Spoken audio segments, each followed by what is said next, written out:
If someone were trying to manifest me specifically, I think my reaction would be similar, but I would also want to throw it back a little. You know what I mean? I would be like, "You dare?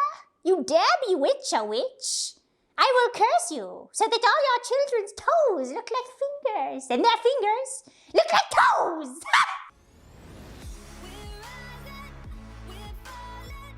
Hello party people, it's me, back with more heretical ideas, this time on the law of attraction. I was visiting my parents in California over the weekend. That's where I'm from, by the way, not quite Britain. And I asked my dad, what do you think of the law of attraction? And he looked at my mom and was like, without missing a beat, was like, well, it worked for us. Cute. Real cute, but I'm guessing if you clicked on this video, you see the law of attraction as synonymous with manifesting. And so I need to preface this by saying that my take on manifesting is a lot like my take on twin flames, where I think the core idea is right, but that idea has been so misconstrued and misused and abused by the internet. So it's not the core concept that's wrong, but the cultures that have sprung up around the concepts, right? The twin flame communities, the law of attraction communities. I think these can be very problematic and sometimes damaging. So if you're one of those people who's super into manifestation, but you spend more time feeling stuck than successful, this video is for you. And I am not here to talk about manifesting $1 million, okay? Or text from your ex, God forbid, but rather 3 paradigm shifts, slight paradigm shifts around manifesting that will help you keep your sanity intact and help you maintain your inner peace while you go about co-creating the magnificent masterpiece that is your life. I want to tell you a crazy story. 5 months ago, I was watching a documentary that featured an organization of scientists who are studying everything I care about. They're like the leading researchers on the stuff that we talk about here on Idea Sex. And I was listening to them talk about their work and was like, holy shit, I did life wrong. Like I should have gone to school and majored in the same thing they did so I could work with them, because I'm so inspired by these people who are doing the work to bridge spirituality and science. If I could do one thing with my lifetime, it would be to play a small role in bridging that gap. And so I'm watching these people thinking they're amazing and like I should have a career change or something. But I actually just went out, bought some books from the scientists, incorporated some of their ideas here into Idea Sex, and then kind of forgot about it. Fast forward to the end of February. I logged into an email address that I no longer use for freelance writing, and it has like 4,000 unread email roundups for like job postings, you know, that Indeed sends out. And for no reason in particular, I'm like kind of zoned out. I scroll halfway down the page, click on a random email roundup, scroll halfway down that, and stop dead on a posting for a part-time copywriting role with this organization of scientists. 2 weeks later, I am on a conference call with these scientists whose books are on my bookshelf. And I just about myself, because every time this happens, it feels like an act of God to me. This is the way I have always preferred to manifest, but this isn't the way that most people go about manifesting. Common niches around this topic are things like how to manifest $1 million, right? So money. How to manifest a text from your ex, which this is so not okay, but we're going to talk about that more in point 3. How to manifest, I don't know, a yacht full of big booty bitches, whatever it is that people think is like gonna bring them fulfillment. But you'll notice in law of attraction communities, most people don't have the things they want. And instead, we see this recurring theme of people being frustrated and feeling stuck. And if you go to a law of attraction coach, right? If you go to one of the gurus, they're gonna tell you that it's because you're not in vibrational alignment, right? So let's say you're trying to manifest $1 million and you've just kind of plateaued financially. If you go to a coach, one of the things they're probably going to prescribe is affirmations. And so every night you'll lay down in bed and you'll repeat to yourself over and over something like, I am successful. I am worthy of abundance. I am a millionaire. And you say this over and over to yourself when your brain is in an impressionable state.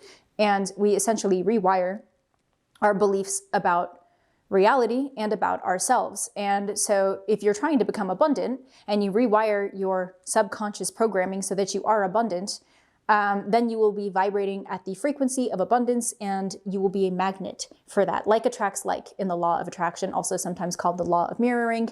And it's the idea that once you feel abundant, abundance is going to flow into your life. This can work. I'm not saying it doesn't, but I'm saying I think there's a different way to work because, look, no one, not a single goddamn person ever on this planet came into the world wanting $1 million, a specific person, or a yacht full of big booty bitches. It never happened. Never, ever, ever, ever. Not once, but everyone came into the world with certain gifts, things they naturally gravitated toward, things they were good at because of the way they are wired, both mentally and energetically. And that wiring is like a divine blueprint. It's like an inner compass that will always point us north and take us to where we need to go. I call this implicit manifesting, when the objective is to align vibrationally with more of what we already are, with that blueprint. The alternative is explicit manifesting, and this is where it's happening from the outside, right? And so you see the car, you want the car, and because you want the car, you raise your vibration so you can have the car. And I think this is problematic because we are distracted by the external world. A lot of the things that we place value on, it's because we are conditioned to place value on them, right? Growing up, we learn to place value on luxury items, on attractive people, on fame, on all of these external things. And so often we find that what we want is actually just what the ego wants. And if you've seen my video on the ego, you know that the ego sees the world through a straw, right? It is such a thin slice of consciousness. And then the other facet to us is our higher self. And that is connected to the divine, to God, the universe, source energy, consciousness, whatever you want to call it. But, you know, if the universe, if humans see the universe through a straw, then the universe sees the universe through the universe. And so I prefer to be in surrender to that, because if we can only see through the straw at what we think we want, we are missing out on infinite other possibilities. And so when we are in alignment, trying to be in alignment with that divine blueprint, what we're doing is surrendering to God. And I think it's the difference between being in God's hands and trying to be God's hand. Personally, I'm going to run with this because God doesn't f up. Humans f up all the goddamn time. I think there are two ways of manifesting, what I call explicit manifesting and what I call implicit manifesting. And one is in service to the desires of the ego and the other is in service. But that's not to say that there isn't room for both, right? Like the ego is not a bad thing, not at all. It's part of us for a reason. And so I don't mean to, okay, look, I totally sound, I know, like an old Capricorn hag over here, like waving my cane being like, fun? What is fun? Do away with that nonsense. I'll have none of it.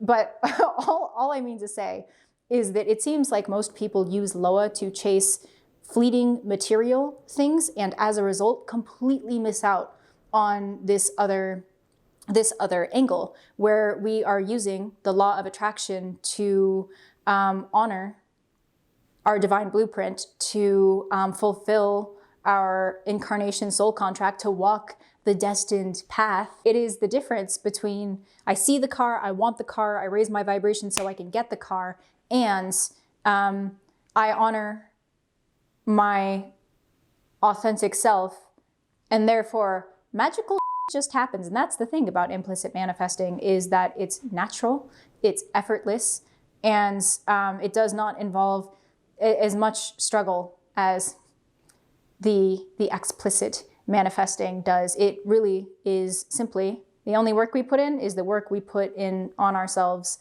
for ourselves.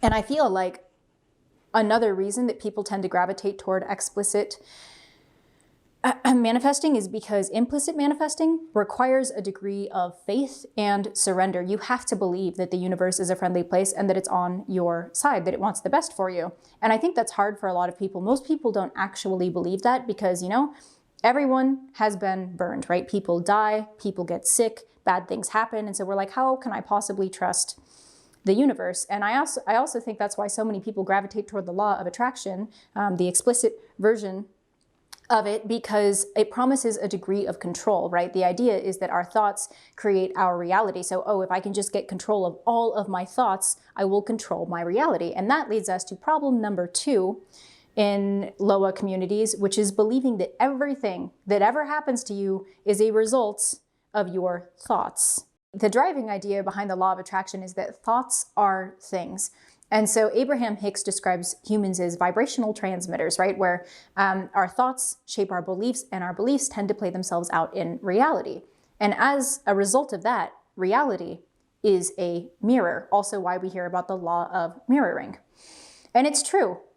Reality is a mirror, but some people take that way too far, where they start to believe that everything that ever happens to them is a result of their thoughts and beliefs, even if those thoughts and beliefs are subconscious. And I'm sorry, but like, what a crippling way to live your life. I would be paralyzed if I thought that everything that ever happened to me was a result of me. Like, also, what a recipe for spiritual bypassing. Like, oh, loved one hung themselves? You manifested it. Parents divorced? You manifested it, kiddo. Cancer? Well, you manifested that too. Or here's a real life story that's less dramatic. I had a friend call me over the weekend, and he was upset because he was finding himself in a situation where he was showing up with really genuine intentions. He was being very generous, and the people he was interacting with were not reciprocating, and they certainly weren't appreciating it. And so he explains the situation to me, and then he's like, I'd like to have some idea sex about this. Like, if they don't see me, right, that means I must not be seeing myself. And I was like, friend, based on what you just told me, them treating you the way they did has absolutely nothing to do with you and everything to do with them and their worldview. Their behavior is purely a reflection of them, right? It's like if someone cuts you off on the freeway, what's more likely? That you manifested it with like a fleeting subconscious thought, or that that person had a bad day, right? Like, okay, not to be vulgar, but sometimes like if it looks like a butt head and it smells like a butt head, it's probably just a butt head. Like, to think that everything that ever happens to you is a result of your subconscious thoughts and beliefs is not only deluded, it's also so egocentric. Like, each of us is like a speck of sand on an endless beach. And each speck of sand has its own wants, needs, desires, fears, motivations. And life is like this thing that comes like shuffling its feet, like doing the can-can through the sand. And we're all like bumping and jostling and colliding. So for someone to think that everything that ever happens to them is a result of them is the most like solipsistic worldview I could possibly imagine. And that's why I oftentimes get the impression that people who are that hardcore into like everything that ever happens is a result of me are actually just living in fear. Because they need so much control over their reality. And I think control is where all of these problems with manifestation, and twin flames for that matter, but really, it's where it's like the root of all of these problems with manifestation. And I think this is nowhere more apparent than with the law of free will. There is literally an entire niche based around manifesting your specific person, presumably an ex.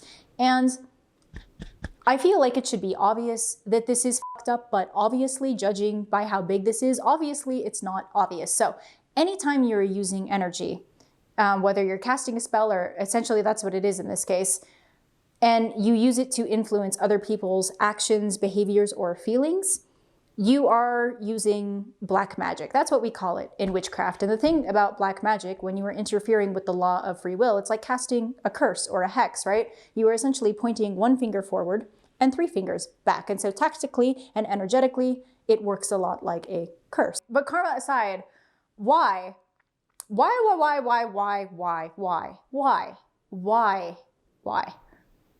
would you try to energetically manipulate someone's feelings? And I have to play this out from both sides of the equation, like step into the headspaces of these people, right? First, let's consider it from the perspective of someone who is trying to manifest someone. a specific person. That's very different than like just manifesting love into your life by generally opening yourself to it. Manifesting a specific person is like, it's like very selfishly walking into a candy store, pointing to something and being like, I want that one. Let's say I am trying to manifest my ex. That's like the big, a text from my ex. That's like one of the big search trends. Just do a couple internet or YouTube searches. 1,000,001 things are going to come up about how to manifest a text from your ex. So I miss this person. I'm still in love with this person, and I really want them to reach out to me. So presumably they broke up with me. And for me to energetically influence them to contact me, I am essentially placing more value on my longing than on their well-being, because usually, this is the only time people break up with people is because they believe they're doing what's best for them.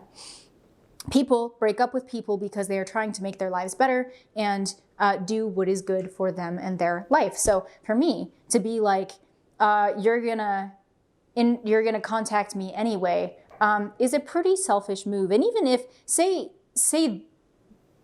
I broke up with them, first of all, why am I trying to get them to, why am I trying to LOA them? It's a verb now, LOA them into contacting me.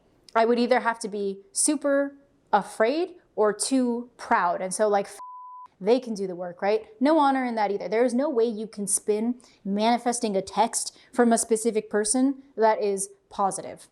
It just doesn't exist. You can't make that look good. And then let's consider it from the perspective of someone being manifested. So let's step into that headspace. If someone tried to manifest me specifically, I would probably feel resentful. I would feel like that person had no balls, no honor, no integrity, and therefore no place in my life. Oh, Kiara, tell us what you really think. Oh, I do all the time. It's like a compulsion, an unfortunate compulsion. Actually, if someone were trying to manifest me specifically, like not just standing in the headspace of someone like what if, but if it were me, I think my reaction would be similar, but I would also want to throw it back a little. You know what I mean? I would be like, You dare? You dare bewitch a witch? I will curse you so that all your children's toes look like fingers and their fingers look like toes. making them regret the day they ever fucked with crazy. So, a summary of the heretical ideas in this video. 1. Implicit manifesting will bring you peace. Explicit manifesting may disturb it. 2. Not everything that ever happens to you is a result of your thoughts and beliefs. Okay. 3. Don't manifest specific people. Okay, anytime you do that, you're getting yourself into trouble. Just don't do it. Like karmically, just don't do it. And that's all I have for today. If you like this sort of no bullshit take on spiritual concepts, you may like my video on twin flames, which is very much the same kind of thing of like, here's what I think makes sense and here's what obviously doesn't. I think I'm gonna have a whole playlist on this channel called like reality checks or opinions of a heretic, something like that. But in any case, thank you so much for joining me on Idea Sex today. And until next time, stay blessed.